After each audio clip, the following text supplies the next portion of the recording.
certo? Todos vendo? Sim. Então tá ótimo. Desculpa aqui, eu vou pedir desculpas mesmo, porque vocês vão falar, nossa, mas eu vou pedir desculpas porque eu não gosto. Eu, assim, muitas vezes, quando eu vou ministrar aula para uma outra população, né, às vezes uma população,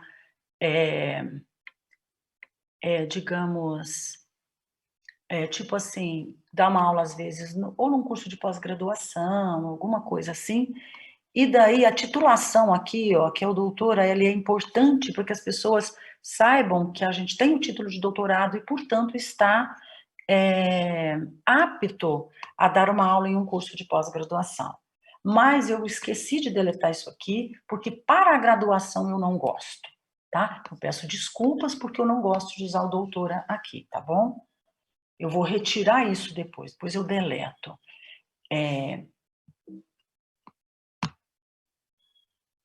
Cadê? Então, gente, proteínas, nós temos, olha aqui, que maravilha, né?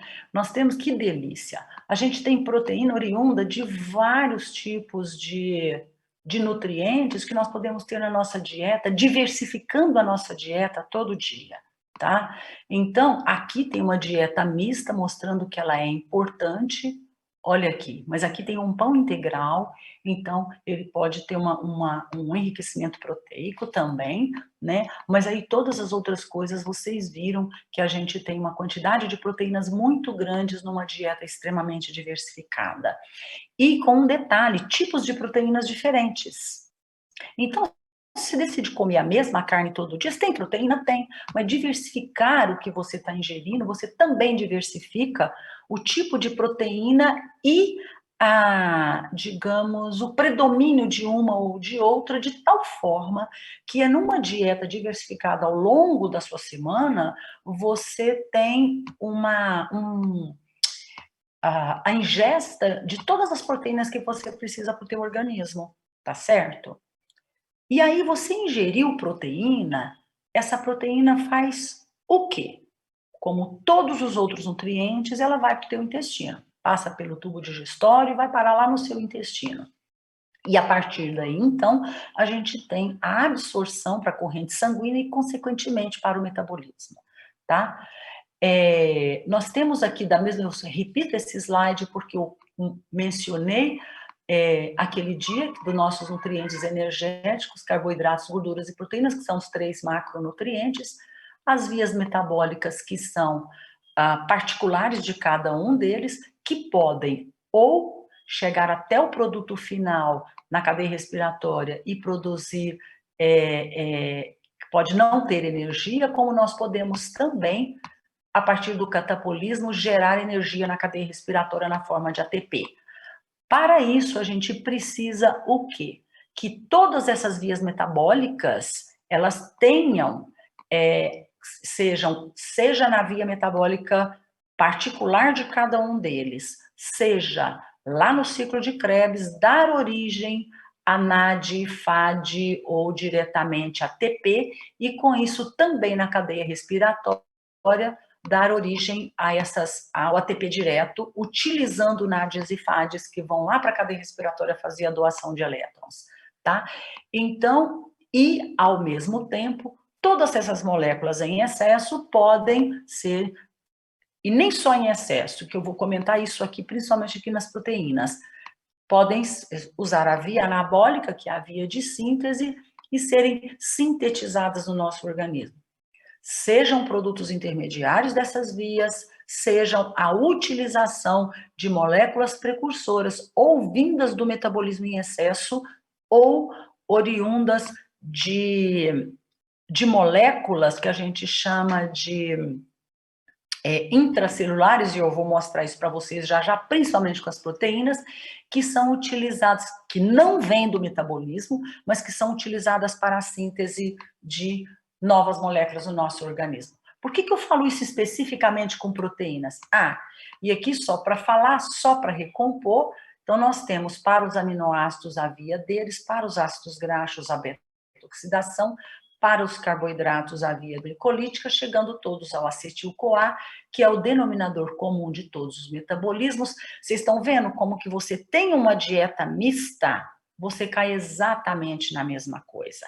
Então, respondendo até, acentuando aquela pergunta, aquela observação da aluna, é que um metabolismo, uma dieta à base de gordura utilizaria aqui a via da beta-oxidação e ela chegaria no acetil-CoA exatamente se você estivesse ingerindo também proteínas ou carboidratos. Só que somente nessa via. Chegando aqui no ciclo de Krebs, você tem uma produção absurda de energia, oriunda de um metabolismo só de gordura, e o oxalacetato fugindo daqui para fazer gliconeogênese, porque precisa de ter glicose. Ou seja, toda a gordura ingerida aqui, eu não imagino a quantidade de corpos cetônicos formados a partir daquele tipo de dieta, porque por conta da gliconeogênese acentuada, toda a gordura que chega aqui, o acetil-CoA que tenta entrar aqui para continuar o metabolismo, é desviado para a produção de corpos cetônicos, porque a gente não está, uma pessoa que faz aquela dieta não está ingerindo carboidrato. Então, ela usa o oxalacetato direto para a gliconeogênese. E com isso, o acetil-CoA vai tudo para corpos cetônicos, tá? Mas então, só para revisar isso aqui, tá bom? Proteínas, como vocês já sabem, né? Nós temos aqui uma estrutura proteica bastante complexa, né? Vocês já conhecem um tipo de nivelamento, estrutura tridimensional que vai ser típica de cada uma das proteínas e que está diretamente relacionada à sua função. Então, cada uma delas vai ter alguma coisa, ou desse jeito, ou proteínas que são mais fibrosas, ou proteínas que assumem uma estrutura tridimensional diferente, mas que, por conta disso, elas estão diretamente relacionadas à função que elas exercem no nosso organismo. Como todas elas, cada uma dessas fitinhas mostradas aqui vai ser uma estrutura, uma sequência primária de aminoácidos, tá? Que garante um enovelamento proteico, né? O dobramento desses aminoácidos, as interações que eles fazem entre as cadeias laterais de cada um deles. Então, tudo isso vai estabelecer as ligações, as interações, as alças que esses aminoácidos, que essas cadeias fazem, e, portanto, a natureza dos aminoácidos e a sequência que eles estão aqui é que permitem o estabelecimento específico de interações entre essas caudas e, com isso, garantem, digamos, um desenho tridimensional característico de cada um desses domínios. E o conjunto de tudo isso garante a estrutura proteica e, consequentemente, a sua função. Tá? Então, o que é que a gente tem na hora do metabolismo? Esse mundo enorme de aminoácidos que nós temos nas nossas proteínas e que, de certa forma, cada uma dessas estruturas aqui vai ser digerida para separar esses aminoácidos todos e daí esses aminoácidos vão para o metabolismo. Mas, e aí vocês já conhecem aqui cada aminoácido, eu faço questão de mostrar isso porque a gente vai ter o ciclo da ureia, né, e o destino da cadeia carbônica. Então, portanto, nós temos aqui, para todos os aminoácidos que estão naquela estrutura que eu mostrei anteriormente, quando a gente abre uma estrutura de um aminoácido qualquer, a estrutura geral de cada um deles vai ser sempre uma extremidade amino, uma extremidade carboxílica e as cadeias laterais, que são o esqueleto carbonado, tá? E daí é muito importante uma coisa.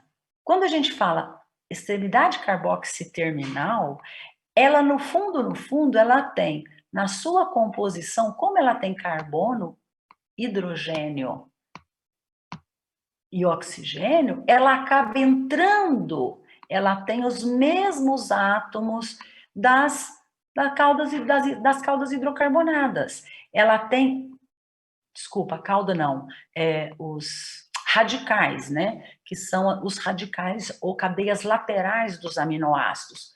Porque, no fundo, a cadeia lateral, por exemplo, de um aminoácido aromático que está representado aqui, no fundo, é um anel mas aqui você sabe que é um carbono, aqui você sabe que é outro hidrogênio e hidroxilas no entorno desse anel. Aqui tem uma outro radical, uma outra cadeia lateral de um aminoácido, que no fundo elas diferem entre elas, mas os átomos que compõem essas cadeias laterais são sempre carbono, hidrogênio, oxigênio. Às vezes tem algum outro nitrogênio, né? Mas elas têm essencialmente esses átomos. Então, tudo isso aqui acaba sendo o esqueleto carbonado dos aminoácidos, tá? O que difere, o único grupamento diferente do esqueleto carbonado acaba sendo a extremidade aminoterminal, porque é um grupamento amino, tá? Então, nós temos aqui representando um aminoácido em um miócito, né? Então, mostrando de novo a cadeia lateral, a extremidade amino e a extremidade carboxílica, tá? Só para mostrar as origens, tá certo? Então, quais são os destinos? Não, não quero falar isso agora. O que eu quero falar é o seguinte: quando a gente tem a ingesta de proteínas, e eu comentei, eu fiz questão de mencionar a utilização proteica para a renovação celular, por exemplo, é porque nós temos que sintetizar novas proteínas o tempo todo no nosso organismo para substituir proteínas que são estruturais, né, que são aquelas proteínas fixadas às nossas membranas, por exemplo, proteínas que fazem o reconhecimento, por exemplo, de célula a célula, proteínas que fazem o reconhecimento também, célula a célula, quando eu falo, pode ser proteínas que chegam ou como hormônios, ou como sinalizadores, mas também nós temos proteínas que fazem o reconhecimento quando a gente tem uma adesão celular, né? Quando você tem uma vesícula que adere na sua membrana para expor uma determinada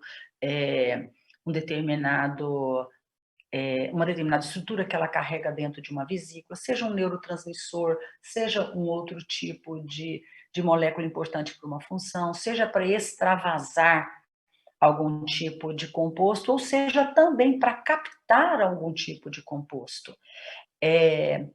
Proteínas, eu estava alguma coisa aqui na minha cabeça. As proteínas que se reconhecem para fazer uma própria divisão celular, tá? Então, as proteínas também, por exemplo, que estão nas membranas das lipoproteínas plasmáticas para distribuir dentro das células, seja o colesterol, seja o triglicerídeo, o tempo todo. Essas são proteínas que eu estou chamando de proteínas estruturais. Então, são proteínas que precisam de ser sintetizadas o tempo todo para que sejam renovadas em todas as células. E, como eu mencionei, proteínas que são chamadas de proteínas solúveis, que são aquelas que não estão fixadas a uma estrutura celular, mas aquelas que têm uma função pontual, como, por exemplo, as enzimas todas envolvidas no metabolismo celular. A gente está falando de metabolismo, é um momento ótimo para falar de proteínas que são pontualmente utilizadas e depois a gente não precisa mais delas.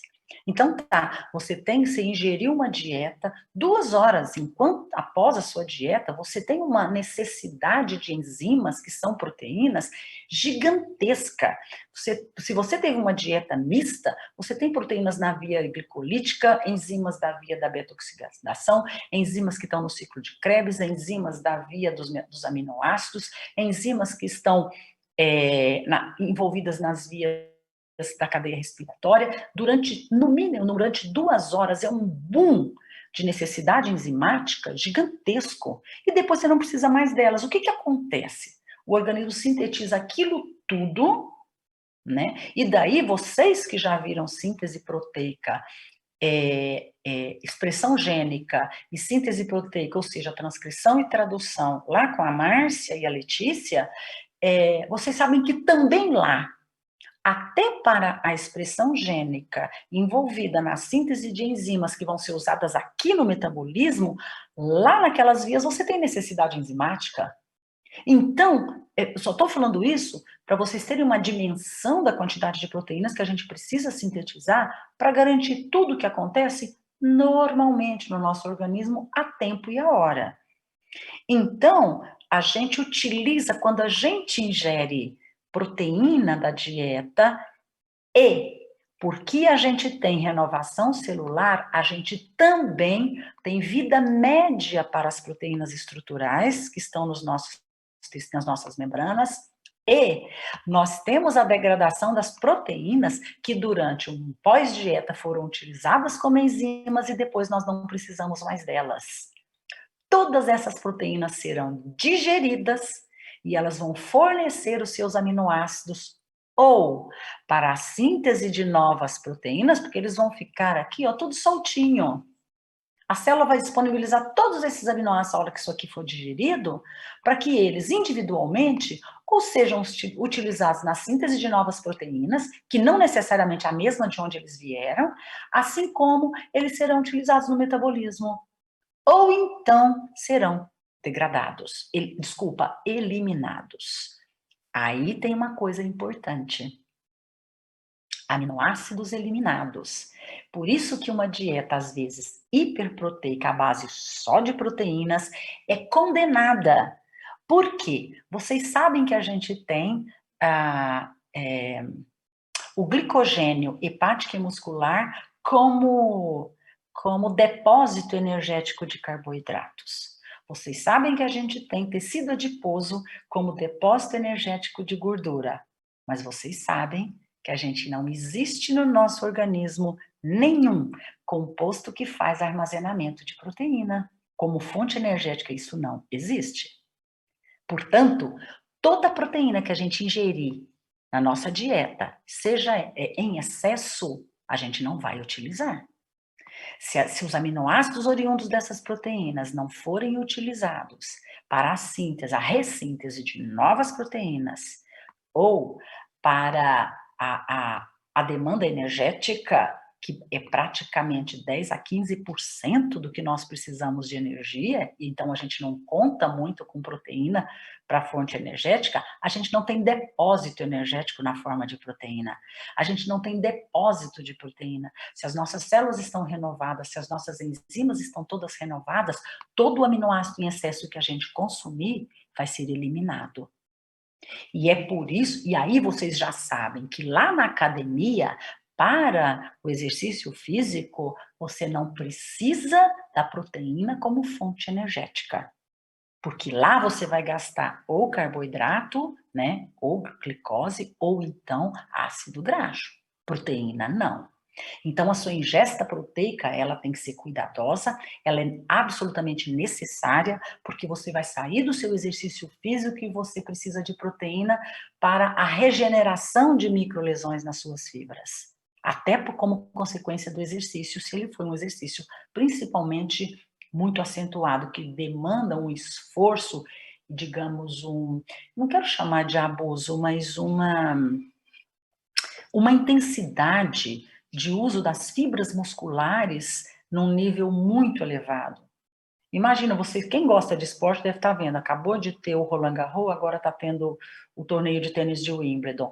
Você imagina como é que são as fibras musculares daqueles atletas, né? Eles têm que ter uma ingesta proteica muito grande para assegurar a regeneração de tecido, né? Porque esses caras têm uma vida na quadra, né? Num esforço físico do mais alto nível. Então, estou comentando porque a gente está no momento de Wimbledon, mas poderia ser qualquer outro tipo de esporte, tá?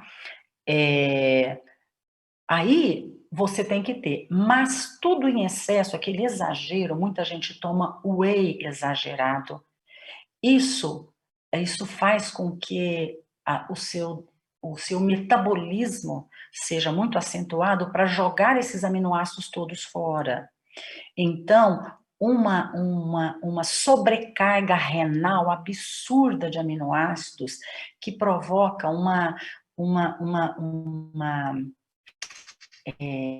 um prejuízo muito grande para a função renal. Tá? Então tem que tomar cuidado com tudo isso, né? Tem um livro de metabolismo do exercício que eu gosto muito dele, e é muito engraçado que ele fala que uma dieta rica, exageradamente rica de proteínas, né, muito além do que da nossa necessidade, vai fazer com que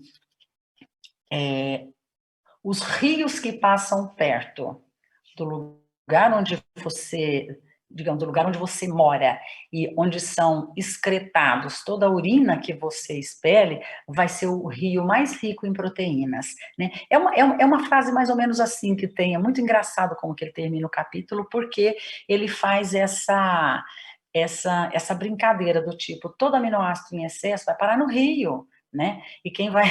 Então, a água vai ser uma água hiperproteica, porque a gente elimina mesmo, tá? Agora, a gente tem... Por que eu chamei a atenção para o grupo amino, que é a única parte dos aminoácidos que não é esqueleto carbonado? Porque eles têm um destino metabólico próprio. Vocês sabem que lá na cadeia respiratória, ou que toda a energia de um composto, por exemplo, a glicose é puro carboidrato e hidrogênio. A calda hidrocarbonada dos lipídios, na beta-oxidação, é puro carbono e hidrogênio. Então, a energia que a gente utiliza dessas moléculas, ela está numa calda que é hidrocarbonada. A energia não está no nitrogênio. Então, aqui nas proteínas, quando elas são metabolizadas, o organismo dá um destino completamente diferente para o grupamento amino, que não tem nada a ver com produção energética. Ou seja, o grupo amino, a primeira coisa, já eu falo disso aqui. Nós vamos dizer o seguinte, isso aqui eu já comentei. Uma pequena fração da energia oxidativa em humanos, ela é de proteína, como eu já comentei. A degradação de proteínas da dieta no estômago e no intestino, que ainda não é o metabolismo de aminoácido, é feito por proteases. Por que a gente chama atenção disso? Por conta disso aqui, ó. Isso aqui, primeiramente, tem que ser quebrado. Então, proteases vão fazer a quebra grosseira disso aqui, depois outras proteases vão fazer a quebra em todas as ligações peptídicas que estão aqui, para liberar os aminoácidos livres. Depois dos aminoácidos livres é que eles vão para o metabolismo. E neste momento, eles vão ser um composto deste jeito.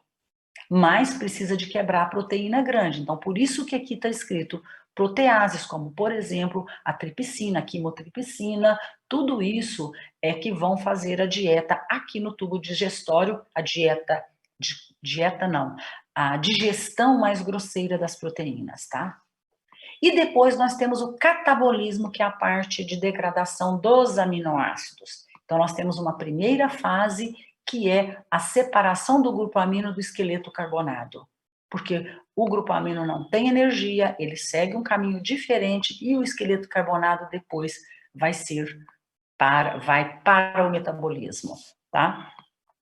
Então, isso aqui, quando o aminoácido na íntegra não é utilizado para a síntese de uma nova proteína. Isso só vai acontecer com os aminoácidos que não foram utilizados, porque a partir do momento que ele quebrar o grupo amino e separar entre o grupo amino e esqueleto carbonado, ele não pode mais ser utilizado como um aminoácido que vai para a estrutura de uma proteína. Ele tem que estar íntegro, tá?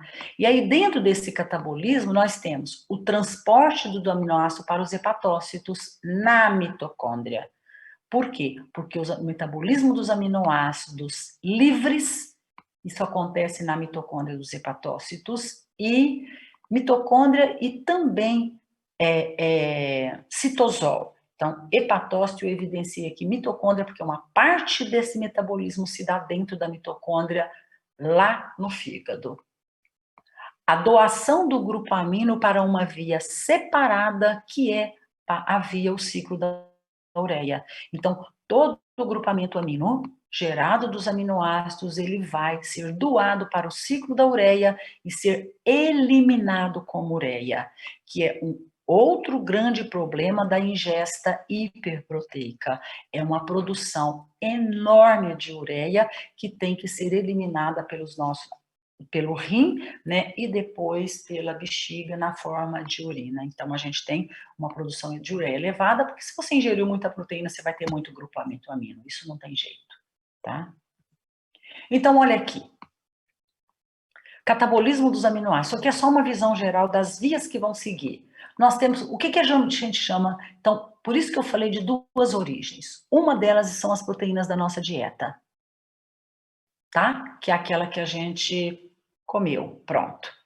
Outra são as chamadas proteínas intracelulares. O que que são as intracelulares, gente? São aquelas que a gente vai renovar. São aquelas que já venceram ou elas já tiveram seus efeitos, como por exemplo as enzimas, ou são aquelas proteínas estruturais que vão ser renovadas nas nossas membranas, por exemplo, em todas as nossas estruturas celulares, tá? Então são todas as proteínas que a gente chama de intracelulares, ou as solúveis ou as estruturais, tá? Então todas elas vão ser degradadas pelo nosso organismo e gerar aminoácidos livres.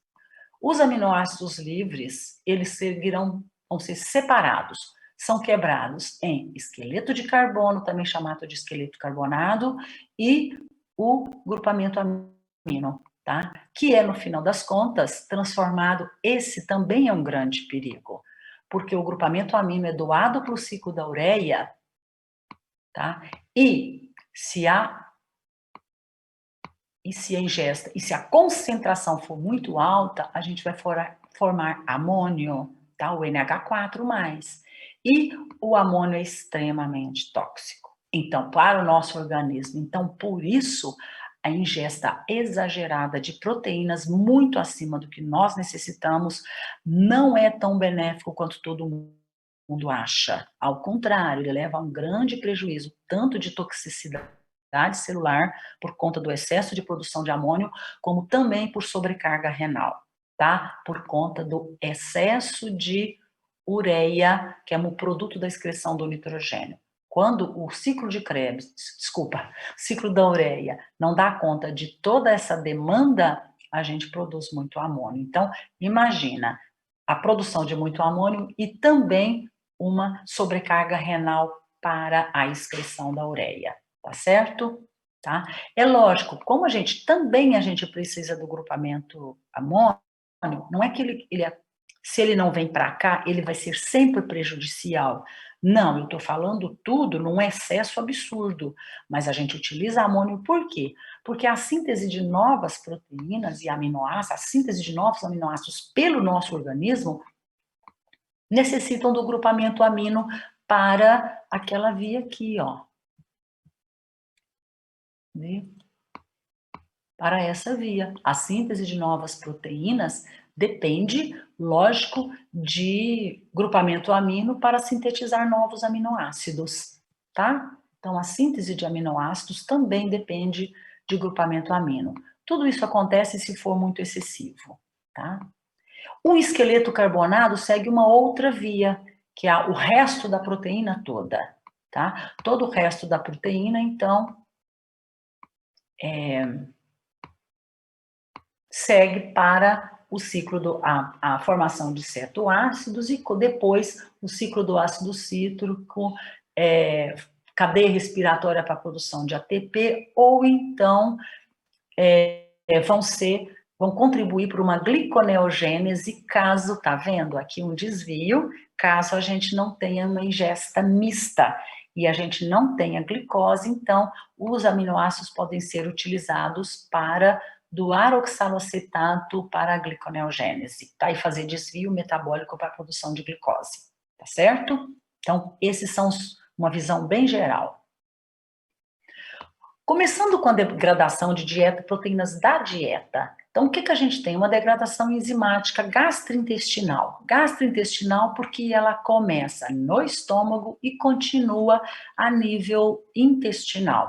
Então, por que que acontece isso? Por ação de proteases para liberação de aminoácidos livres, como eu já comentei com vocês.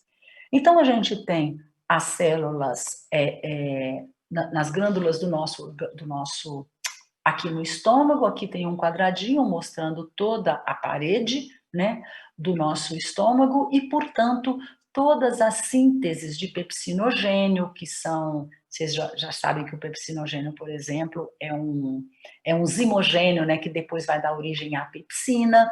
Nós temos a produção de uma elevadíssima quantidade de HCl que é responsável pelo pH baixo, e que esse pH baixo é o pH ideal para a atividade catalítica da pepsina, que é diferente do pH, por exemplo, que funciona para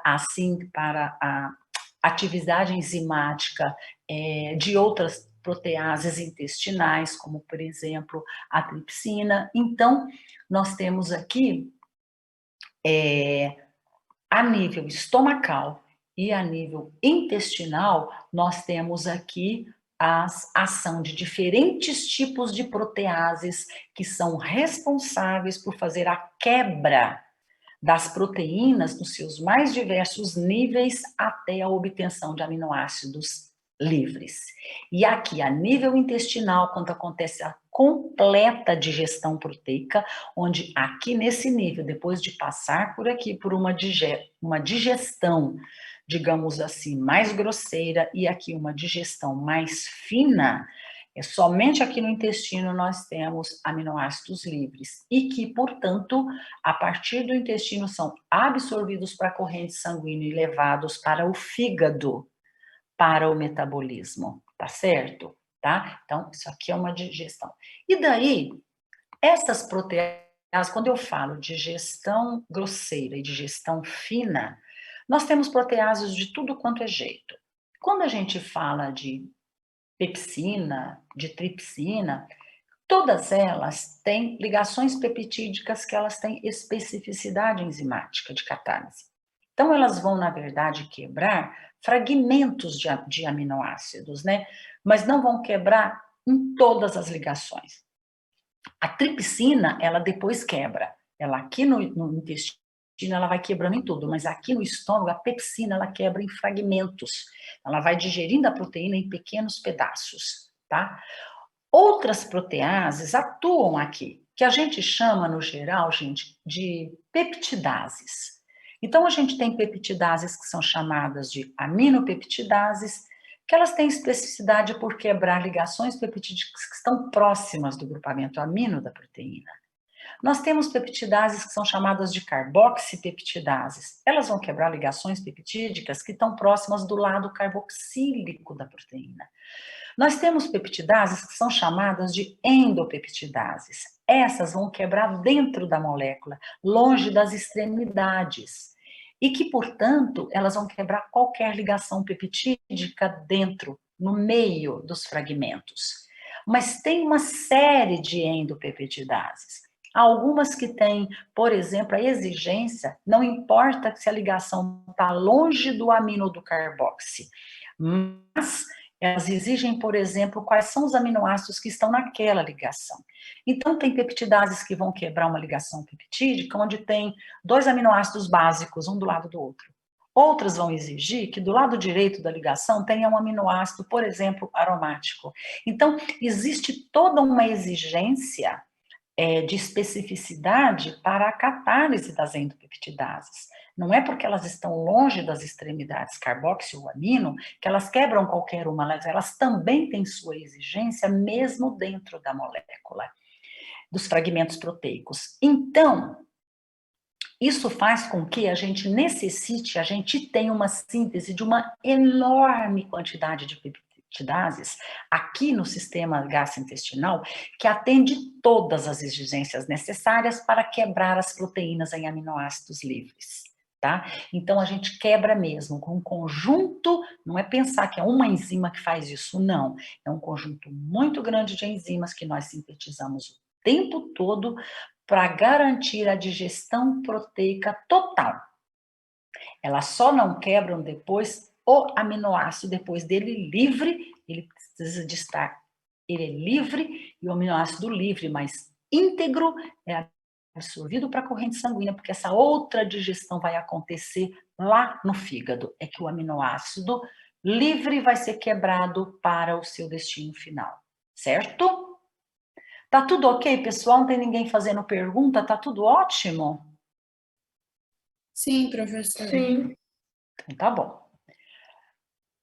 Bom, aqui agora nós temos representativamente o catabolismo que vai acontecer aqui no fígado. Então, aqui, olha, está representado por esse contorno aqui, uma célula hepática, certo? Um hepatócito, pronto, e acabou. Então, o que vai acontecer? Vocês estão vendo aqui, olha, aminoácidos de proteínas que foram ingeridas na dieta. Está mostrando aqui que depois desta digestão, os aminoácidos livres que caíram na corrente sanguínea chegaram aqui no fígado, tá? Então, os aminoácidos entram aqui, aminoácidos livres, entram aqui no hepatócito. E, da mesma forma, e daqui a pouco, as proteínas celulares, por que elas já estão aqui dentro? Porque as proteínas celulares, que são aquelas que eu comentei com vocês, que foram, que não são mais necessárias para o nosso organismo, sejam elas proteínas estruturais, sejam elas enzimas que a gente não precisa mais, ou qualquer outra proteína que tem uma função que já foi utilizada e não precisa mais dela.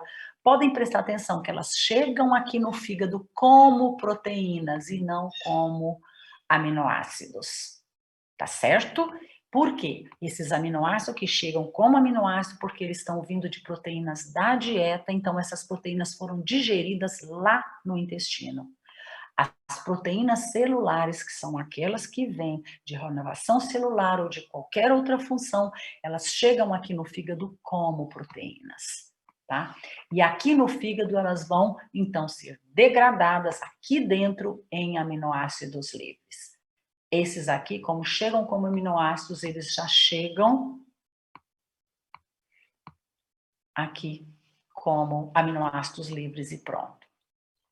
E aí, como vocês sabem que o grupamento amino vai ter um destino completamente diferente do esqueleto carbonado, ele está evidenciado aqui, tá? Em cor de rosinha aqui, certo?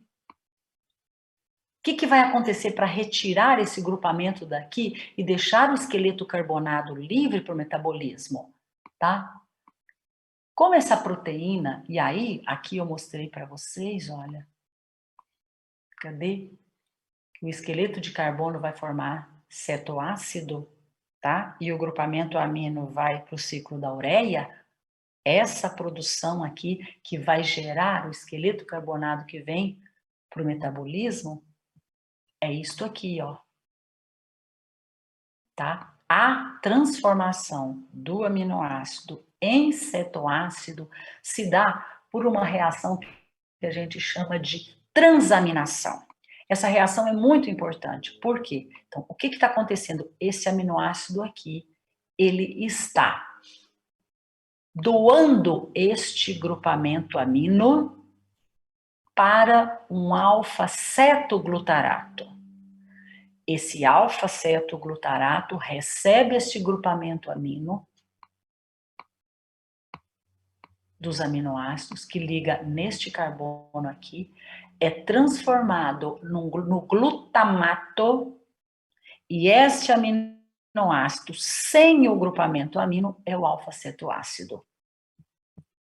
Por isso que aqui o aminoácido, ao perder o grupamento amino, se transforma num alfa-cetoácido, certo? Então, o alfa-cetoácido é a parte carbonada dos aminoácidos. É o resto todinho da molécula, incluindo o grupamento carboxílico e o radical, tá? Ele é o alfa-cetoácido. O aminoácido perdeu o grupamento amino, ele é chamado de alfa-cetoácido, tá? Vocês vão perceber, quando a gente tem o aminoácido, como por exemplo, o aminoácido que vem da digestão de proteínas lá da musculatura esquelética, então vai renovar os aminoácidos, as membranas, tudo lá em músculo esquelético, por exemplo, tá? Ele chega aqui, ele é degradado lá e chega aqui na forma de alanina, somente alanina, como aminoácido alanina. Então, a alanina entra no fígado, esses aminoácidos aqui vêm de músculo, tá? De proteína muscular. Chega aqui como alanina, também perde o seu grupamento amino, tá? E, perdendo o grupamento amino, tá vendo? Ele doa de novo para o alfa-cetoglutarato, que vai formar o glutamato, a mesma coisa que acontece aqui. E o resto é o esqueleto carbonado, que é o piruvato. Aqui é muito importante de vocês prestarem atenção que, então, que um aminoácido, quando a gente tem quando a gente vai utilizar aminoácido de quebra muscular, quando a gente faz proteólise muscular num estado de inanição acentuado, ou numa situação em que a gente precisa de fazer gliconeogênese à base de aminoácido, à base de proteína, gente, é essa via. É o aminoácido que veio de musculatura esquelética e vira piruvato. Virando piruvato, ele cai no ciclo de Krebs. Caindo no ciclo de Krebs, isso aqui é um intermediário. Caindo no ciclo de Krebs, ele pode ser utilizado como, quando chegar lá no ciclo, no oxalacetato, desvia para fazer gliconeogênese. Então, quando a gente fala, teve proteólise e vai fazer gliconeogênese à base de proteína muscular, é exatamente essa viazinha aqui, ó. Porque isso aqui entra no ciclo de Krebs. E aí faz gliconeogênese. Então, aqui é que acontece o início da produção de glicose, o precursor, utilizando proteína. Que é isso que a gente tem que evitar, tá? Na nossa vida, tá? Deixar os nossos aminoácidos musculares para garantir integridade muscular. Não utilizar a proteína de músculo para fazer glicose, tá? Vamos manter a integridade muscular. Senão isso aqui acontece, ó, tá? Se você não tiver produção de glicose ou a ingesta de glicose. Bom, gente, o que acontece com o glutamato, então? O glutamato, peraí, só um pouquinho. Quando a gente tem qualquer outro tecido extrahepático, e aí a gente não está falando de tecido muscular, um tecido de musculatura esquelética é que vem com melanina. Os aminoácidos vindos de musculatura lisa, por exemplo, qualquer outro tecido do nosso organismo, na renovação e tudo, ou na inutilização, quando a gente não precisa mais, entra aqui no fígado com glutamina. Então, não sendo da dieta, qualquer outro lugar que trouxer proteína para o fígado, ou chega na forma de alanina, ou chega na forma de glutamina. Então, o aminoácido entra aqui, tá? Agora, a glutamina, ela tem dois grupamentos amino. Presta atenção, ela tem este aqui que está marcado e ela tem este aqui. Por quê? Porque a cadeia lateral dela, o radical da glutamina, tem um grupamento amino. Então, o que acontece? Ela doa um deles para o glutamato e ela doa o outro diretamente para o ciclo da ureia, tá? Então, não é que doa para o glutamato. Ao perder este daqui, que está marcado diretamente para o ciclo da ureia, como ela já tem um aqui, esta molécula já é o glutamato. Ao perder um, ela forma glutamato direto. Aí tem um detalhe importante. Quando um aminoácido perde um grupamento amino, como acontece aqui, e doa ele para o alfa-cetoglutarato, seja nesta via, seja nesta via, o que ele está fazendo? Ele está fazendo uma reação de transaminação. Por quê? Porque ele está transferindo, ele está doando, mas para um outro composto. Então, é transaminação. Ele está doando para o alfa-cetoglutarato para formar glutamato. Aqui a mesma coisa. Quando a glutamina, isso aqui é um exemplo muito bom da diferença entre o que é a transaminação e o que é a desaminação. Porque a glutamina, nesta situação aqui, olha, ela não está doando isso aqui para um outro composto. Ela está perdendo este grupamento amino. Então, ela está perdendo direto, ela está doando direto para o ciclo da ureia, não para um composto intermediário que depois doa para o ciclo da ureia. Então, ela está sendo desaminada. Ela não está ocorrendo uma transaminação como é aqui. Porque de todo mundo que doa para o alfa-cetoglutarato e forma glutamato, o glutamato depois doa todo mundo para o ciclo da ureia. Então, ele acaba sendo um composto intermediário para depois doar todos os grupamentos amino que ele recebeu para o ciclo da ureia. Mas a glutamina aqui, ela doa direto esse aqui para o ciclo da ureia. Ela não forma, ela não está transaminando, ela está desaminando, tá? A gente vai ver isso claramente aqui. Então, olha bem, a transaminação ocorre por uma aminotransferase. É simples isso. Por quê? Porque está fazendo a transferência de um grupamento amino. Então, é só para mostrar aquilo que a gente estava vendo lá, o alfa-cetoglutarato recebendo o grupamento amino de qualquer aminoácido, o R aqui é qualquer radical, por uma aminotransferase, e ele, então, está formando o alfa-cetoácido aqui e gerando o glutamato. Ai, mas o que é isso?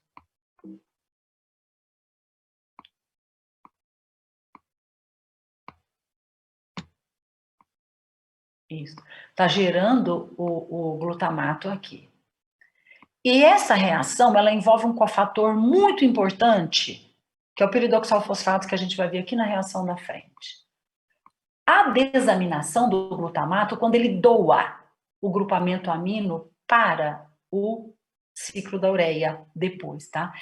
Então, o glutamato, ele vai ser desaminado para doar para o ciclo da ureia, tá? Então, o glutamato está aqui, igualzinho esse aqui, com seu grupamento amino, tá? Aí, olha, aqui ele já forma um NADPH, ele utiliza o NADP, forma um NADPH, porque ele faz um composto intermediário e depois ele se transforma em alfa-cetoglutarato, porque esse grupamento amino aqui vai para o ciclo da ureia.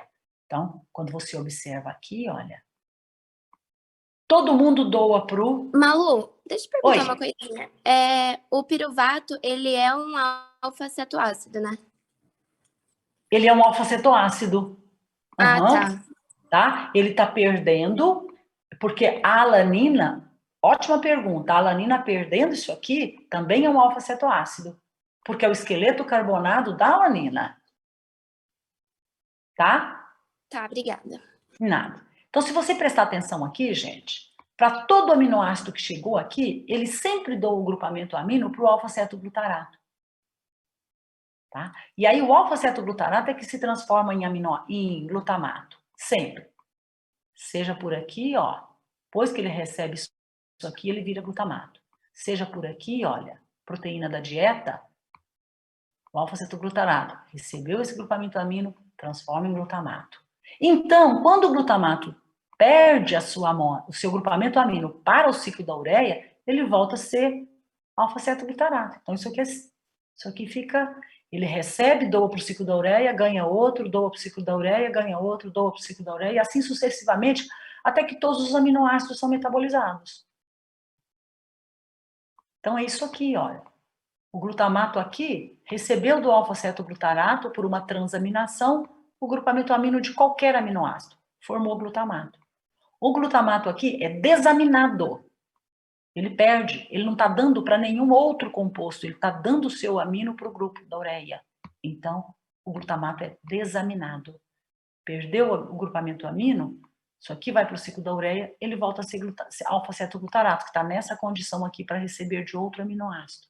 Então, isso aqui eu só estou estendendo as reações apresentadas no esquema geral anterior, tá? E aqui, olha, quando a gente fala da doação... Oi. O que a glutamina sofre também é uma desaminação? Então, as duas coisas. A glutamina... Isso. A glutamina, a glutamina porque quando ela chega aqui, ó, a glutamina é só desaminada. Por quê? Porque quando ela perde aqui, ela perde porque ela doa esse grupamento amino direto para o ciclo da ureia, do mesmo jeito que o glutamato faz. E quando ela doa, ela é transformada em glutamato. Porque a molécula dela, a diferença dela entre o glutamato é que ela tem um grupamento amino a mais. Mas quando você vê que ela perdeu, ela ficou com um grupamento amino que é do radical dela exatamente na mesma posição que o glutamato tem quando ele recebe dos outros aminoácidos. Mas ela não doou isso aqui para o alfa-cetoglutarato, ela já tem na estrutura dela. Então você tem toda a razão, foi uma ótima pergunta. Por quê? Porque ao ser desaminada aqui, ela já é transformada em glutamato. mas ela não doou nada para o alfa-cetoglutarato, então ela não transaminou, ela desaminou. Então, ela é desaminada, o glutamato é desaminado, os outros aminoácidos todos são transaminados, porque eles doam para o alfa-cetoglutarato. Ficou claro? Sim, sim. Obrigado. Então tá ótimo. Isso aqui é o famoso ciclo glicose-alanina, gente, que é a produção de glicose a partir de aminoácido da dieta. Desculpa, de aminoácido de musculatura esquelética, de proteína esquelética, para produzir o famoso ciclo glicose-alanina. Por quê? Tá vendo? Olha aqui, ó.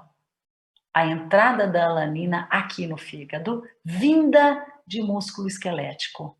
Então, quando vocês falam no famoso ciclo glicose-alanina, é esse aqui, olha. Nós temos proteína muscular, que está aqui nos músculos nossos, aqui está o fígado. Quando os aminoácidos, quando as proteínas aqui sofrem a ação que a gente chama de... Quando a gente fala de proteólise, a gente está sempre falando de proteólise muscular. A palavra proteólise, ela é utilizada quando a gente tem a lise de proteína estrutural. Por que a gente não fala proteólise lá na digestão proteica de proteína da dieta? Porque a gente, na verdade, lá no intestino, isso aqui, olha, a gente normalmente não chama isso aqui de proteólise, a gente chama de digestão proteica, né? Porque ela envolve proteases aqui do tubo digestório para a síntese, para a digestão de proteínas que vieram da dieta. A gente normalmente usa a palavra proteólise quando a gente tem quebra de proteína muscular. Caso contrário, quando a gente se refere à proteína da dieta, que a gente não está lesando proteína de fibra, nada, a gente fala de digestão, tá? Aqui a gente tem proteólise porque a gente está quebrando uma proteína muscular, tá? Por isso que vocês usam muito a palavra proteólise para falar de energia oriunda de proteína tecidual, tá? Então, a gente tem aqui a lise de proteína muscular gerando os aminoácidos aqui, na musculatura esquelética. Então, os aminoácidos aqui, olha, já, os aminoácidos estão aqui mesmo na musculatura, na forma de glutamato. O glutamato perde o seu grupamento amino, tá? E se transforma em alfa-cetoglutarato e a alanina perde o seu aminoácido, o glutamato, transforma por uma alanina aminotransferase. O aminoácido, qualquer aminoácido aqui de proteína muscular é transformado em alanina aqui na musculatura esquelética. A alanina cai na corrente sanguínea e chega no fígado como alanina. Por isso que eu mostrei isso aqui, ó. Aquela alanina ali, a que está chegando aqui, é essa alanina que eu estou mostrando aqui, que veio de musculatura esquelética. Chegou aqui, é aquele pedacinho que está mostrado lá. Ela doa o seu grupamento amino para o alfa-cetoglutarato, transforma em glutamato e forma piruvato, que é isso aqui, ó. Pega o seu grupamento amino, doa para o alfa-cetoglutarato, forma glutamato e se transforma em piruvato. Que é isso aqui. Alô? O glutamato doa o grupamento amono direto para o ciclo da ureia, como vocês viram lá naquele slide. E o piruvato, tá vendo? Faz gliconeogênese aqui no fígado. Faz gliconeogênese, forma a glicose cai na corrente sanguínea e volta para alimentar a musculatura esquelética como fonte de energia. Tá vendo, gente? Então, percebe que nem quando você precisa de energia oriunda de proteína, essa energia não é produzida aqui. É o famoso ciclo glicose-alanina que você vai utilizar a proteína muscular para fazer esse ciclo. A glicose é produzida por um desvio metabólico, que é gliconeogênese. Para produzir glicose, ela volta e vai alimentar energeticamente a musculatura esquelética. É isso aqui que a gente... É super importante. Quem faz musculação, principalmente, que utiliza uma quantidade absurda de glicose do estoque de glicogênio muscular, e quem faz musculação, como é um exercício anaeróbio, ele utiliza somente a glicose de musculatura esquelética. Então, se os estoques de glicogênio estiverem baixos, é um perigo muito grande ele fazer isso aqui, tá? Fazer proteólise para voltar com glicose para o tecido muscular, tá certo? Quando a gente tem o transporte de amônia na forma de glutamina, que eu falei para vocês, que é de todos os outros tecidos extrahepáticos, menos tecido de musculatura esquelética, tá? Então, que entra a glutamina sintetase, transforma o glutamato nos tecidos através de duas reações. O glutamato nos tecidos extrahepáticos é transformado em glutamina, tá? Aí a glutamina, que tem os dois grupamentos amino, tá vendo, gente, que o próprio glutamato já tem um grupamento, o glutamato em si, que está nos tecidos, nas musculaturas extrahepáticas, ou na própria musculatura esquelética que vocês viram no slide anterior, ele já tem um grupamento amino ligado a ele. Quando ele recebe o grupamento amino dos aminoácidos que estão doando para ele, ele se transforma em glutamina. Então, o glutamato se transforma em glutamina porque ele recebe esse outro aqui vindo de qualquer aminoácido que está fornecendo para ele a partir da quebra de proteínas teciduais, tá? Por isso que ele chega no fígado, e aí ele vai para o fígado na forma de glutamina,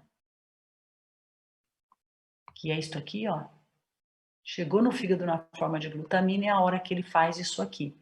Perde para o ciclo da ureia e transforma em glutamato de novo. Porque, no fundo, a glutamina veio do glutamato. Desculpa, a glutamina veio do glutamato.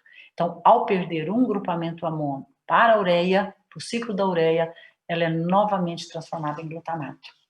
Tá? Isso aqui eu só tô, porque senão, só para clarear para vocês como que as coisas acontecem lá no fígado, para que o esqueleto carbonado vá para o metabolismo e, como o grupamento amino de todos os aminoácidos no metabolismo proteico, vai para a ureia. E daí vocês têm uma noção clara de por que uma dieta hiperproteica exagerada leva a uma grande produção de ureia, sobrecarregando rins, bexiga e com risco de formar uma quantidade de amônia, que é o NH4+, em grande quantidade.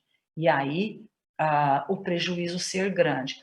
Vai parar de comer proteína? Pelo amor de Deus, não come, coma muito. Mas o excesso, porque muita gente toma whey demais. Eu sempre gosto, porque vocês estão na idade disso, de achar que isso é extremamente saudável, e o excesso não é, tá? Então tem que tomar muito cuidado com o excesso disso, tá? É proteína exagerada, aquilo lá é proteína concentrada demais. Com qualquer quantidade de whey, é muita molécula proteica, tá? Então toma muito cuidado. Vocês podem ter uma dieta rica em proteína com alimentos saudáveis. Uma dieta, pode tomar whey? Pode, mas cuidado com a dose, tá? Porque é muita proteína, muito, mas muito acima das necessidades, certo? Então tá, gente. Excreção de nitrogênio, vocês já sabem, é pelo ciclo da ureia. E ela acontece em 5 etapas enzimáticas. Dá a impressão de ser um ciclo complicado. Não é, gente. Eu vou dizer para vocês desse ciclo o que é que eu faço questão que vocês saibam. Não é o ciclo inteiro, tá? A primeira etapa, eu falei que ele acontece em dois compartimentos do tecido hepático, do hepatócito. Tanto na matriz, que é uma etapa só, e 4 etapas acontecem no citosol. Tudo isso, gente, lembra, fígado, tá? Então, olha aqui, aqui é só uma visão geral, certo?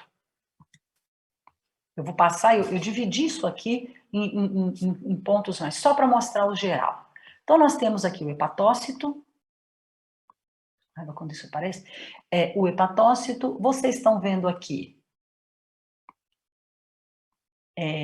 a glutamina chegando aqui no fígado, aqui está o citosol e aqui está a mitocôndria, ó. Mitocondrial, matriz mitocondrial e citosol. Então, o citosol é tudo isso que está rodeando, né? Essa matriz mitocondrial, tá?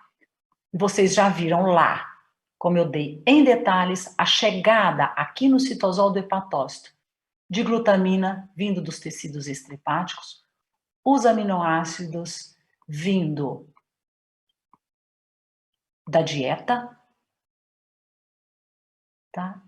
Os aminoácidos que vêm das proteínas da dieta e os aminoácidos que vêm na forma de alanina de musculatura esquelética. Todo mundo chega aqui e, de certa forma, vira glutamato, com exceção da glutamina, tá certo? Com exceção da glutamina. Os outros, vocês já viram lá atrás, que viram glutamato. O glutamato, a entrada do glutamato, e aqui vocês veem então a glutamina entrando direto na matriz mitocondrial, porque ela vai doar direto uma amônia para o ciclo da ureia. Eu vou mudar de slide. Aí depois daqui tem o resto da etapa, que é citosólica, tá? Estou mostrando uma visão geral e agora esse slide, essa figura vai ser quebrada para ficar maior. Então nós temos aqui a chegada, ó. Aminoácidos da dieta, glutamina de tecido extrahepático, alanina de músculo esquelético. Alanina e aminoácidos da dieta fazem a transaminação, doando o seu grupamento amino para o alfa-cetoglutarato e transformando em alfa-cetoácido e na forma de glutamato, tá? O glutamato é a molécula que entra para a matriz mitocondrial. E aí, ela vai perder a sua amônia. Quando o glutamato perde a sua amônia, vocês já viram lá em detalhes, ela volta a ser alfa-cetoglutarato.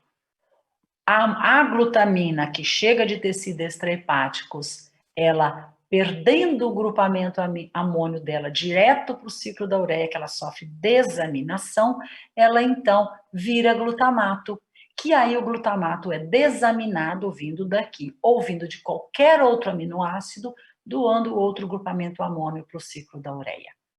Essa é a única etapa que acontece aqui, que é a produção do carbamoil fosfato.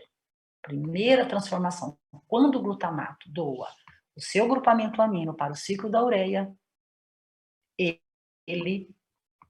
esse grupamento amino, ele gera carbamoil fosfato, porque esse grupamento amino ele é utilizado através do uso de 2 ATPs, tá vendo? Bicarbonato, ele é formado, olha aqui, olha, tá? Utilizando os 2 ATPs que recebem esse grupamento amino, é transformado em carbamoil fosfato.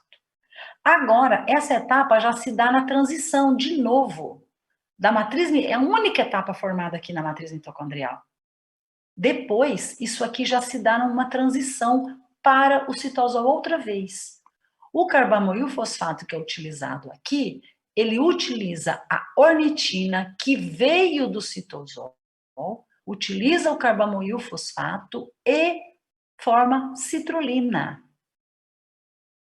E a citrulina sai da matriz mitocondrial para o citosol outra vez. Então, o que nós temos aqui?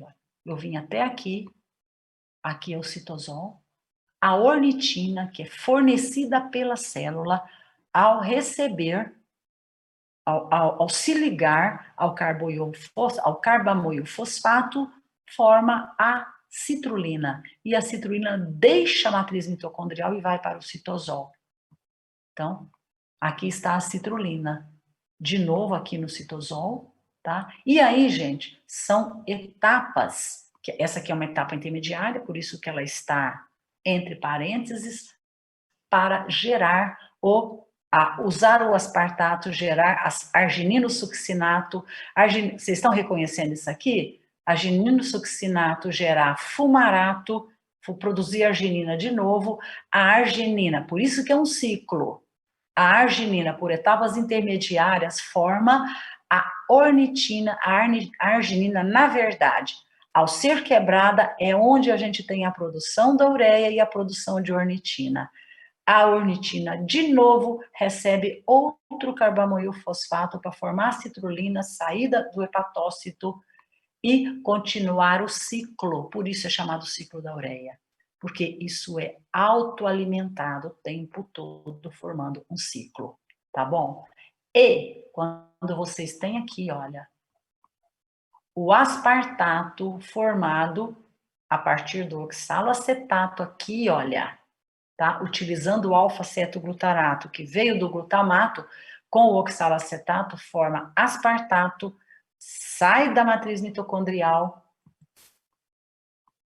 Esse aspartato é utilizado no próprio ciclo da ureia. É ele que faz parte aqui do ciclo, lá na frente ele é formado lá na matriz mitocondrial e no fundo é utilizado aqui no ciclo para formar a arginina succinato e dar continuidade ao ciclo. Então, quando você olha um produto secundário formado aqui, você pensa, nossa, o que vai virar? Não, ele acaba fazendo parte do metabolismo e entrando no ciclo outra vez, tá? Aqui embaixo. Então, a ureia, isso aqui é o famoso ciclo da ureia. Tudo isso vocês podem observar, o grupamento amino está marcado o tempo inteiro. Por quê? Porque é muito importante, porque o ciclo da ureia só existe para eliminar o grupamento amino dos aminoácidos das nossas proteínas, tá? Então, destino dos aminoácidos, ciclo da ureia, tá bom? Ele está marcado o tempo todo, porque todas essas reações acontecem para que a gente elimine o grupamento amino do nosso organismo para evitar a produção de NH4+, que é muito tóxico, tá? Evitar a formação de amônia, tá? Então tá, o esqueleto carbonado é onde tem energia.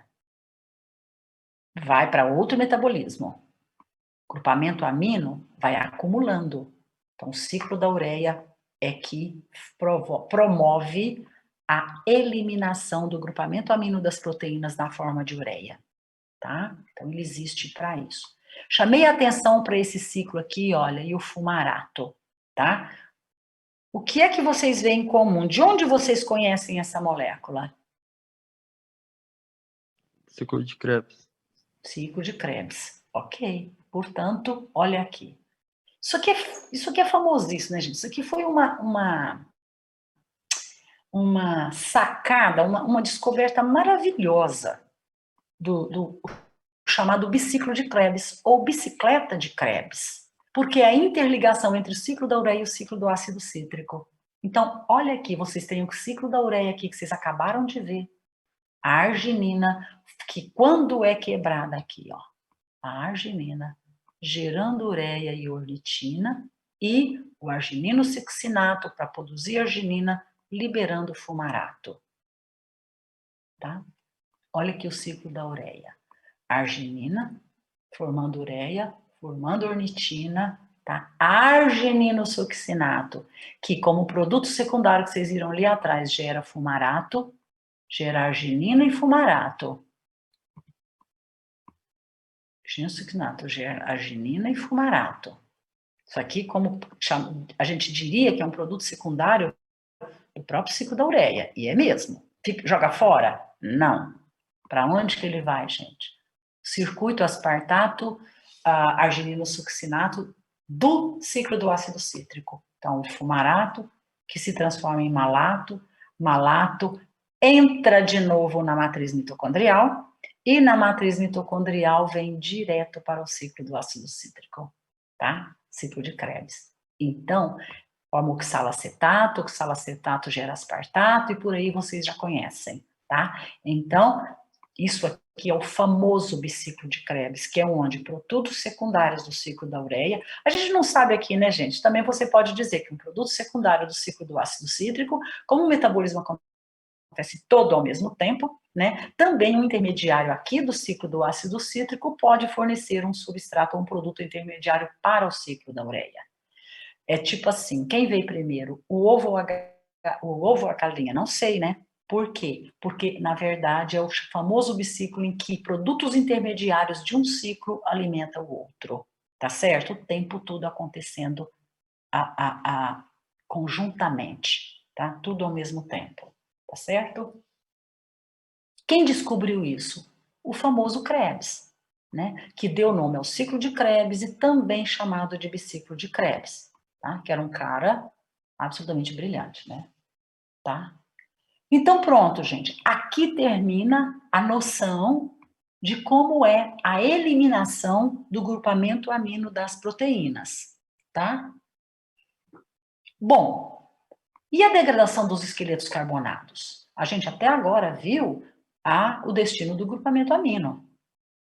E o esqueleto carbonado, que é toda a parte do radical de cada aminoácido somado à sua terminação carboxílica, que é tudo CH, COH, CH, COH, tudo isso é um esqueleto, é o esqueleto carbonado dos aminoácidos. Olha aqui, na verdade, esse esqueleto carbonado, ele corresponde a 10 a 15% da produção de energia do organismo humano. Então, gastar proteína para ter energia é assim, é um erro. É um erro. Porque elas, além de não te dar nada de energia, você ainda tira do seu organismo a chance de uma função extremamente importante que é só delas, né? Que é a produção de novas proteínas, que é reparação. A regeneração tecidual, a proteína é extremamente importante, tá? Então, por isso também é muito importante comer a proteína pós-exercício, né? Você ter uma boa fonte proteica depois de um exercício físico, porque você dá um up para quem faz exercício, principalmente de alta intensidade. Todo mundo tem microlesão de fibra quando faz exercício físico. Quem faz de alta intensidade tem mais. Então, é importante que você dê um up nas suas proteínas imediatamente após o seu exercício físico. É que não precisa de ser um exagero, tá? Então, nós temos aqui... E aí, gente, diferentemente de aminoácidos, gosto de fazer esse comparativo aqui para vocês entenderem. Diferentemente de glicose e ácidos graxos, porque é o seguinte, a glicose é sempre a glicose, ela não varia, a molécula é a mesma. Né? Se ela vem do glicogênio, se ela vem de glicose livre da corrente sanguínea, é a glicose. Se o glicogênio é quebrado, o que você tem de resultado do glicogênio é um monte, milhares de glicoses, mas são todas iguais. Ele é um polissacarídeo, é simples, ele não é misto. Então, o que a gente tem é glicose. Quando a gente quebra lipídio, o que a gente tem é ácido graxo. Se ele tem 4 carbonos, 16 carbonos, 18 carbonos, 20 carbonos, 24 carbonos, não adianta, ele continua tendo a mesma natureza química. Ele é uma calda hidrocarbonada igual. Tanto é que vocês viram lá na beta-oxidação que a via é a mesma. Por quê? Porque ela só se repete mais ou menos vezes se a cadeia for curta ou for longa, para tirar de 2 em 2 carbonos. Mas a estrutura, a natureza da molécula é a mesma, ela é uma calda hidrocarbonada, ponto. Então, tanto para carboidratos como para lipídios, você tem uma via única, né? Porque a estrutura química é a mesma. Então, você tem a via glicolítica, se você tiver 500 glicose ou 5 milhões de glicoses, a via glicolítica é a mesma, a estrutura química é a mesma. Se você tiver carboidrato, lipídios maiores ou menores, ele vai para a beta-oxidação igualzinho, mais ou menos vezes. Mas a estrutura química é a mesma. Diferentemente de proteínas. Por quê, gente? Porque a gente tem 20 diferentes aminoácidos.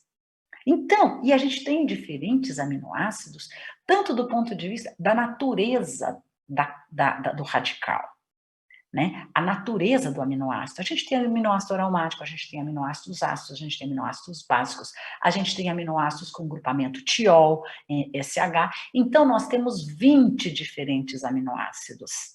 Então, obviamente, que para o nosso organismo metabolizar esses esqueletos carbonados, a via metabólica não vai ser exatamente a mesma para todo mundo. Porque a gente tem diferentes naturezas estruturais. A estrutura química é diferente. Então, a gente tem mais de uma via, né? Ou seja, quando a gente chama de 20 vias catabólicas, vocês vão ver uma coisa muito interessante. Você acha que eu vou entrar nas 20 vias? Não, de jeito nenhum.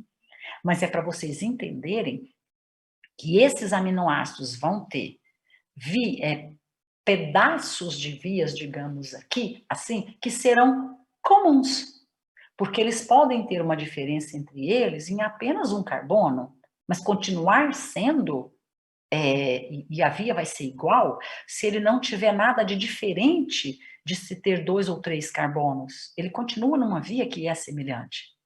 Mas se ele tiver um anel aromático, se ele tiver um grupo tiol, se ele tiver mais, igual a glutamina, mais um grupo NH3, as vias deles vão seguir particularidades próprias da natureza daquela estrutura química, de tal forma que todos eles serão gerados, eles vão, ao final das vias, das 20 vias que são particulares de cada radical de aminoácido, cada tipo de aminoácido, todos eles, ao final da sua via individual, vão gerar um intermediário do ciclo de Krebs. Portanto, daí eles vão entrar para o ciclo de Krebs do mesmo jeito, em pontos diferentes do ciclo, porque na dependência da natureza química do aminoácido, ele vai ser um ou outro intermediário do ciclo de Krebs. Então, e daí nós teremos os aminoácidos, por isso que a gente chama, existem aqueles aminoácidos que são chamados de glicogênicos, e existem os aminoácidos que são chamados de cetogênicos. Na dependência do ponto em que eles entram no ciclo de Krebs, eles vão ser aminoácidos que vão gerar glicose ao final, né, como fonte energética, depois, do tipo assim, o que eu falei lá atrás dos aminoácidos que, ao entrarem no ciclo de Krebs, podem fazer desvio para fazer gliconeogênese. Quando chega no oxaloacetato, vai para a gliconeogênese. São aminoácidos glicogênicos. Aqueles aminoácidos que chegam no ciclo de Krebs e vão alimentar a cetogênese, formar corpos cetônicos, tá? Vão para corpos cetônicos, eles são chamados de aminoácidos cetogênicos. E nós temos aqueles aminoácidos também que, ao chegarem no ciclo de Krebs, gente, correm a cadeia normalmente e vão para a cadeia respiratória formar CO2 e água e ATP. Porque senão, olha,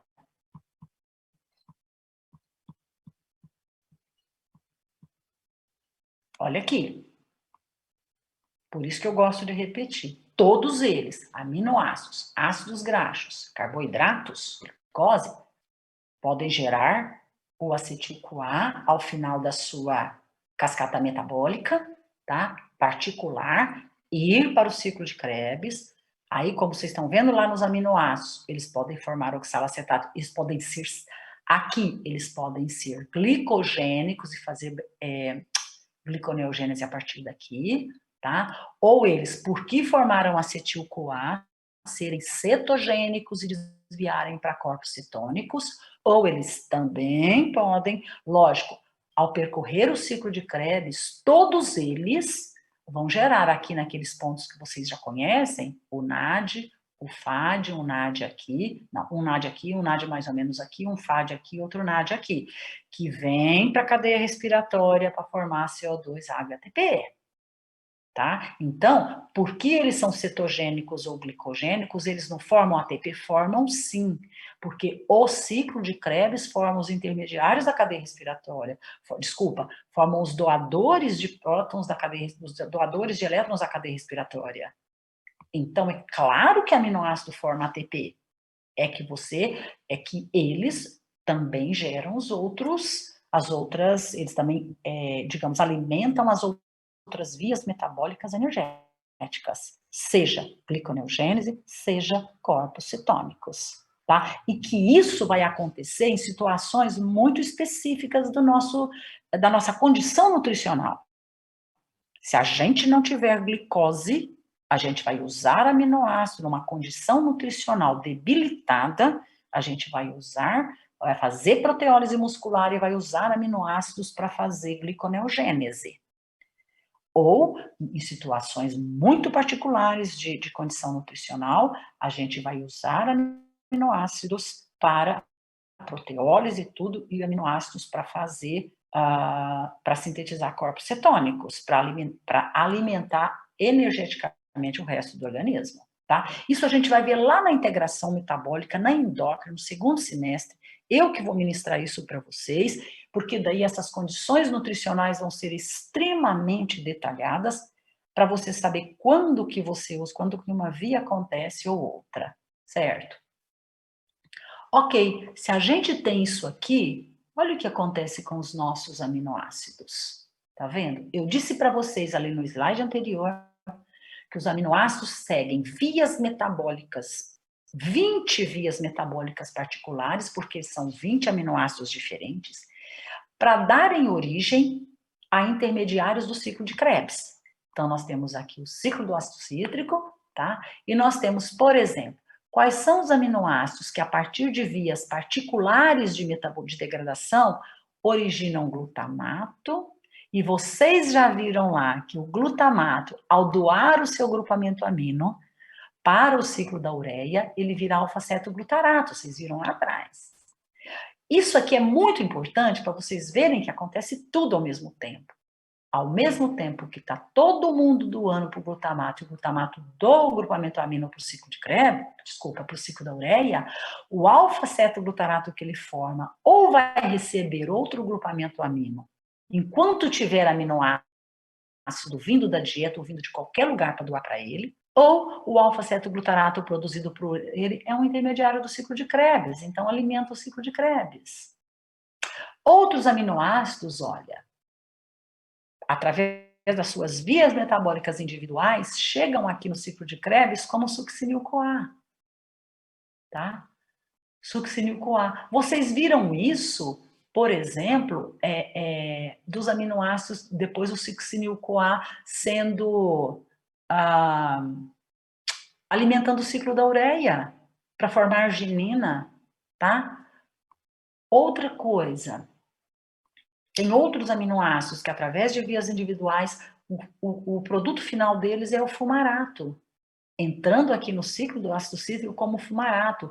Lembrando que este aqui é um ponto de ligação entre o ciclo da ureia e o ciclo de Krebs, lá no biciclo de Krebs, tá? Então, além de tudo, todo mundo trabalha, todo mundo tem um destino em comum.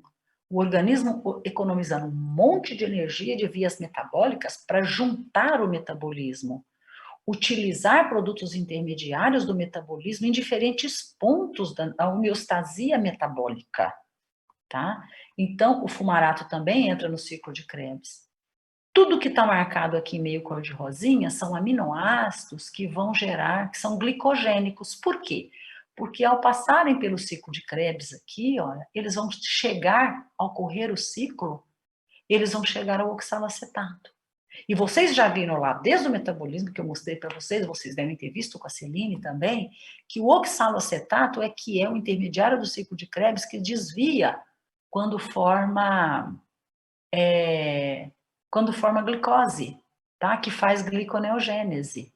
Então, nós temos os outros aminoácidos que entram direto como oxalacetato, nós temos os aminoácidos que, a partir de vias particulares, chegam como piruvato, tá? E ao chegar como piruvato, eles podem formar acetil-CoA. Vocês já viram isso aqui, olha, da própria via glicolítica.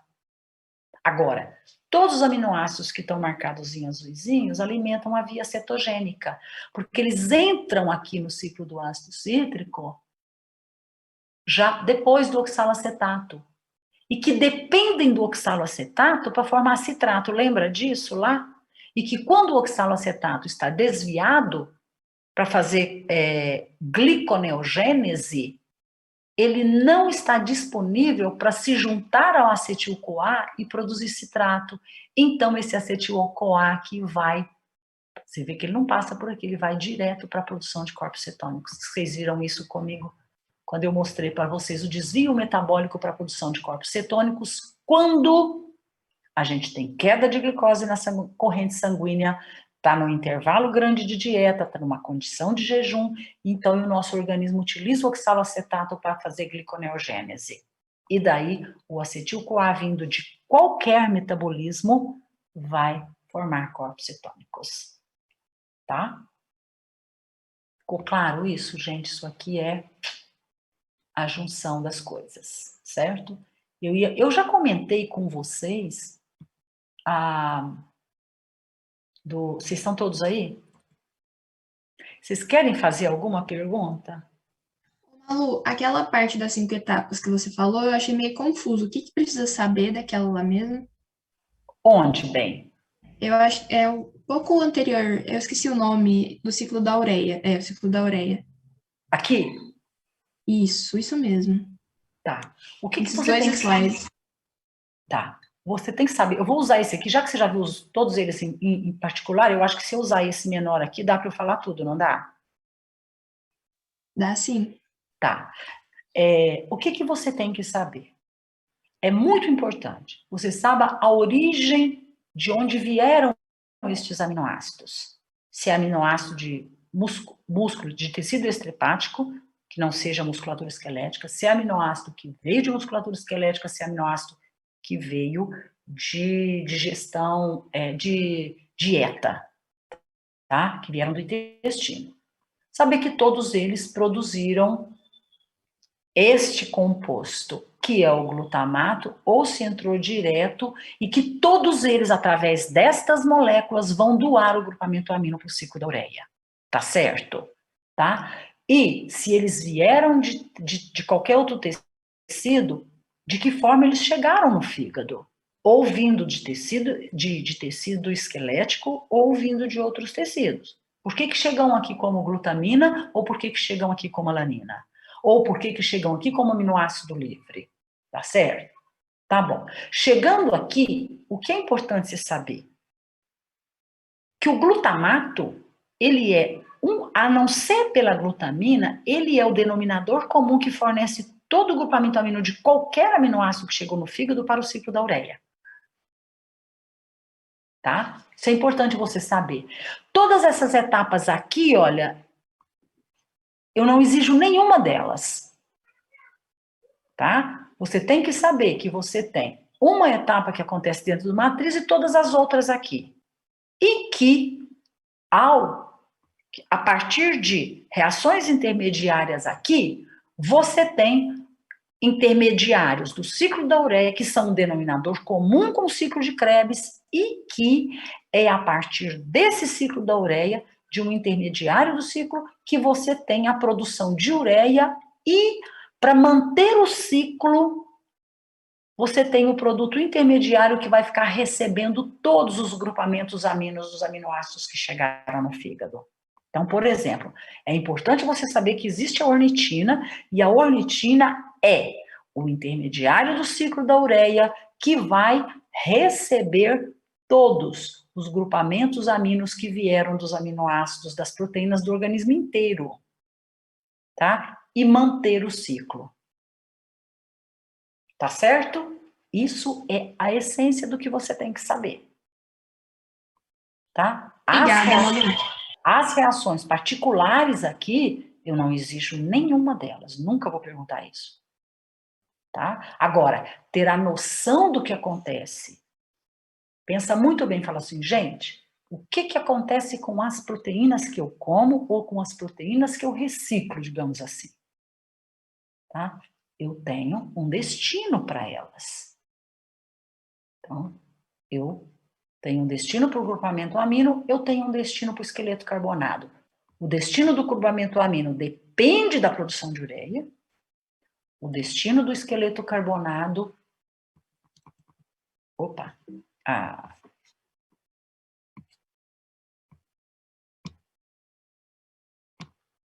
O destino do esqueleto carbonado depende do ciclo do ácido cítrico.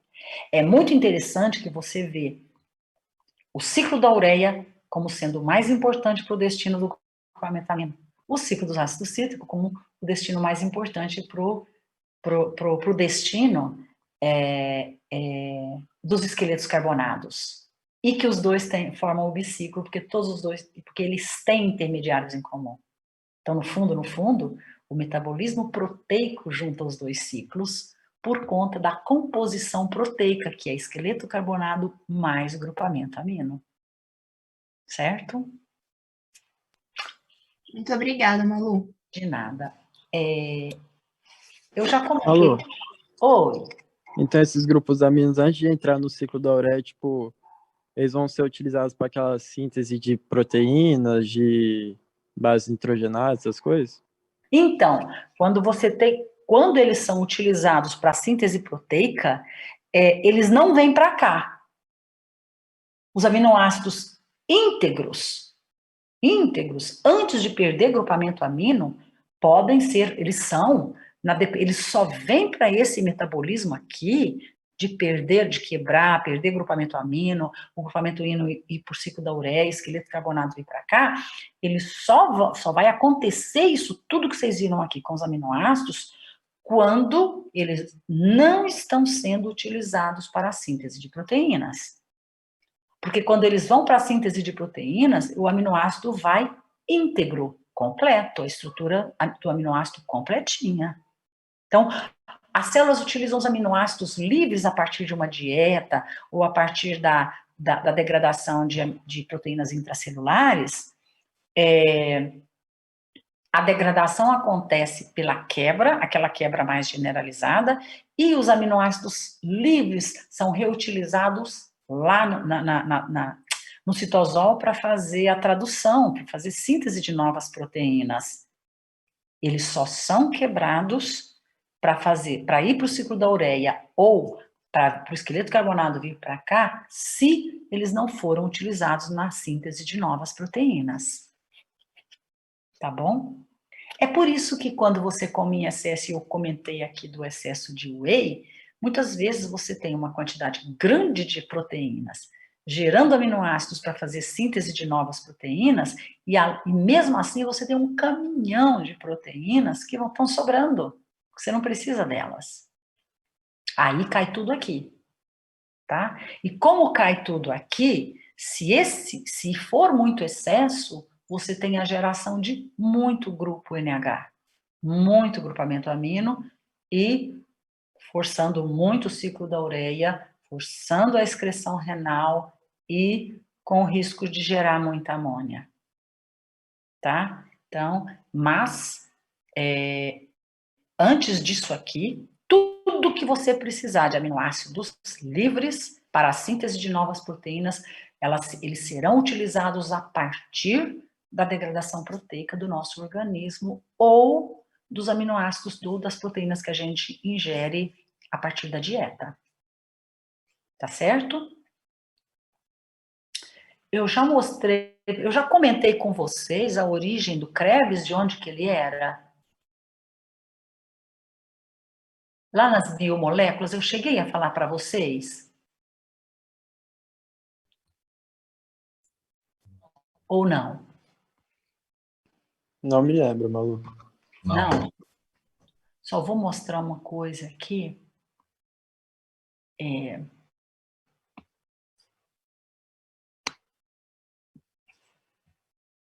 Vou fechar esse aqui. Aí eu quero fazer aqui, eu quero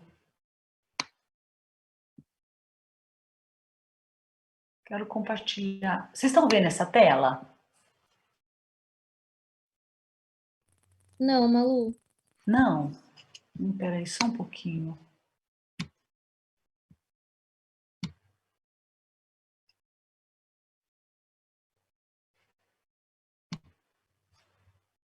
Eu quero mostrar só uma coisinha para vocês, só uma curiosidade para terminar a aula de um jeito mais... Estão vendo aqui? Sim. Agora sim, professora. Tá. Isso aqui é uma outra aula de metabolismo proteico.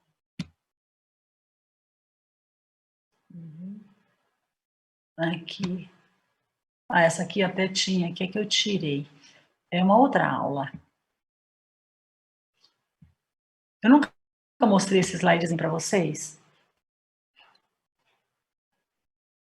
Não? Eu não tô lembrando, professora. Ah, então tá bom, ótimo. Só para terminar a aula de um jeito gostoso, tá? Isso aqui, gente, é a Universidade de Sheffield, na Inglaterra. Esse aqui é o mesmo prédio, né? Só que